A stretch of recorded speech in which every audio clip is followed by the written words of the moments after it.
What's up, YouTube fans? Today we're going to take a look at the Mastermind Creations Moors, or their version of an IDW Helex.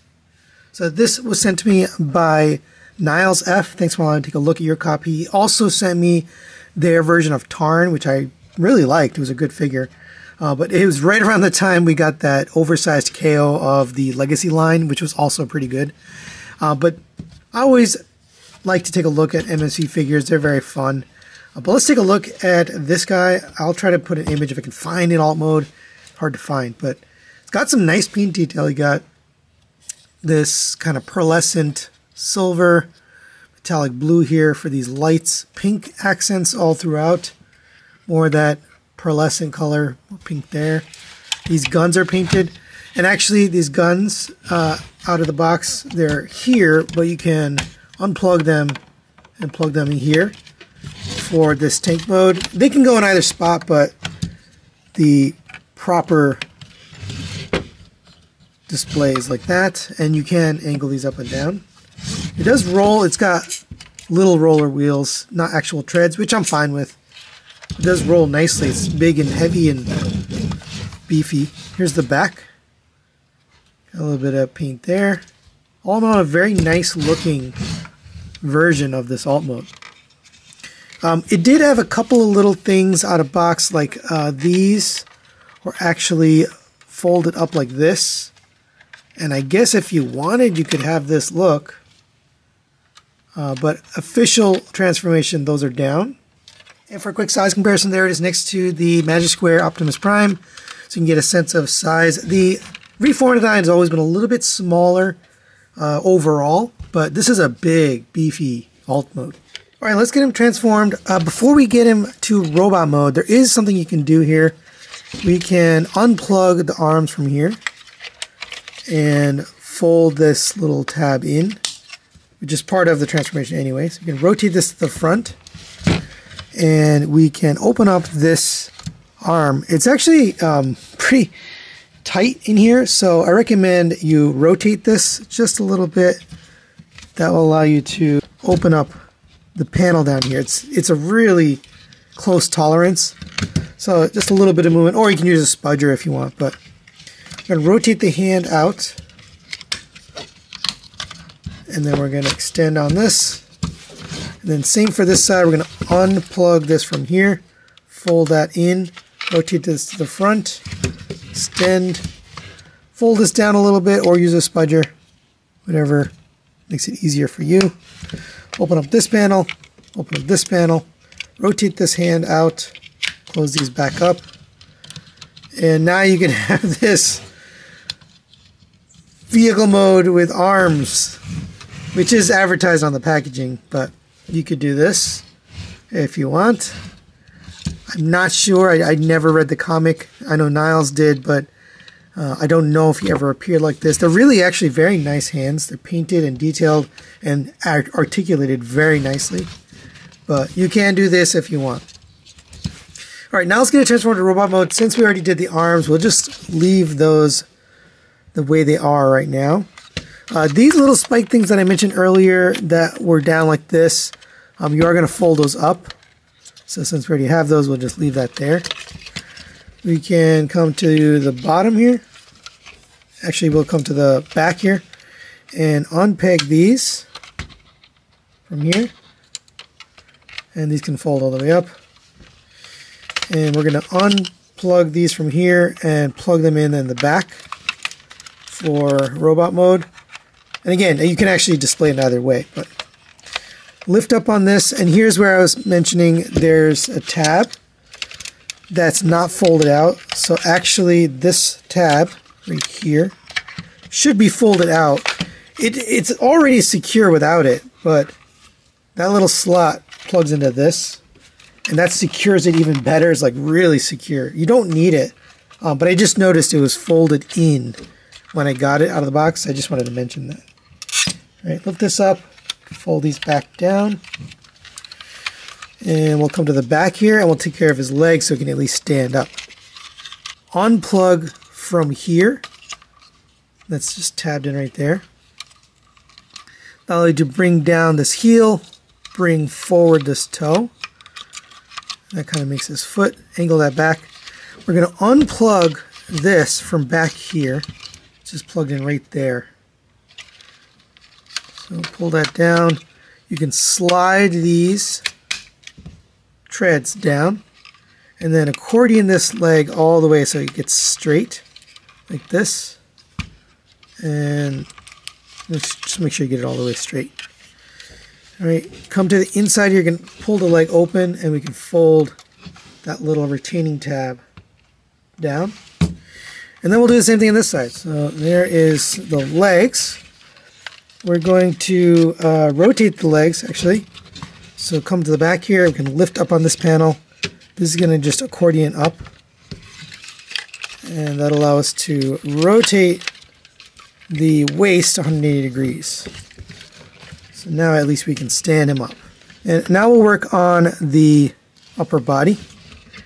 So we can come to here and pull down on this panel. We can rotate this 180 degrees, open this up. This is going to rotate 180 degrees, and then come back down. You want to accordion this on the double hinge so that these two slots fit into these two tabs. So accordion that down, bring this in, and then make sure those tabs make their way in. And just leave this down for now. We can fold these up on both sides. And reach in here, you're going to pull this little armature out. So reach in and pull this out. Just carefully, there's a hand on the end of there. It doesn't feel fragile or anything, I don't know. It seems like something to move slowly. Alright. Then you take this. This is going to rotate in and accordion inwards. To get it back out, I recommend you stick a thumb right here and push from the inside, or a finger, or use a spudger, but it's very hard to get back out of there. You want to use that little slot to your advantage. But fold those in like that. You can see it left a little cavity, which of course is going to be for this. So this will fit right in here and tab into place. Easy to stay here. So for the arms, you're going to rotate, and there's a little clip right here. So lift up over that, and then it'll click back into place on the top. Same with this one. Kind of lift up a little bit, and then it'll click into place on the top. We can straighten out these legs. Come to the back here. This is going to accordion up and tab in. There's two little tabs on the inside of this backpack piece. So bring it up, tab it in, bring this up, tab that in, fold these upwards. All right, and there's Moors in robot mode. And they really nailed, look at this guy. Let's put the image from the comic there if you can find a good one, but they really got this down. The head sculpt is really good looking. I think they got pretty nice design and paint on there. There's quite a bit of paint on this overall, more than typical for a Mastermind Creations figure. All of the pink accents, the gold accents, silver and red on the face. This is painted, these little pieces are painted, gold here, silver here, pink. All those little details are really nice and they show up. Here's the back. Overall cleans up very nicely. Like I mentioned, you can move these up here if you prefer. Oops. But it doesn't really add anything, and it actually ends up getting in the way, so you're better off leaving it down. But that is something you can do.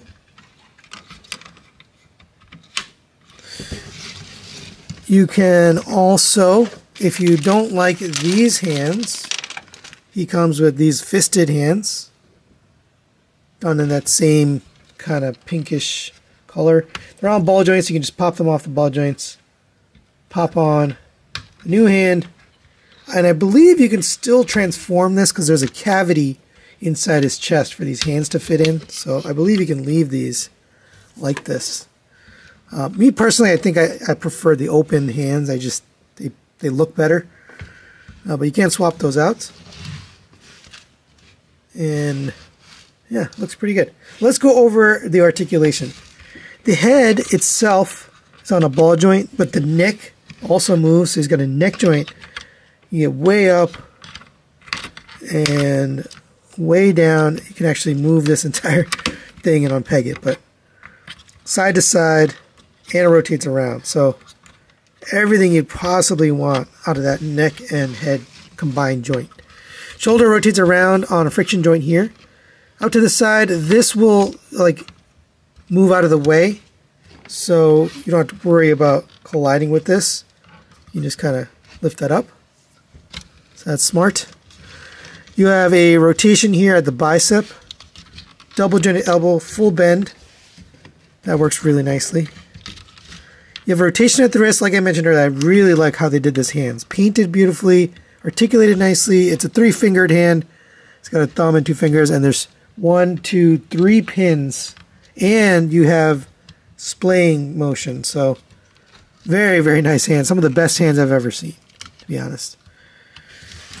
These arms have 1, 2 joints, but then this is double jointed, so you can get it all the way down, all the way back. There's a cover down elbow and wrist guard there. You can rotate it here, so you can get some nice posing out of that.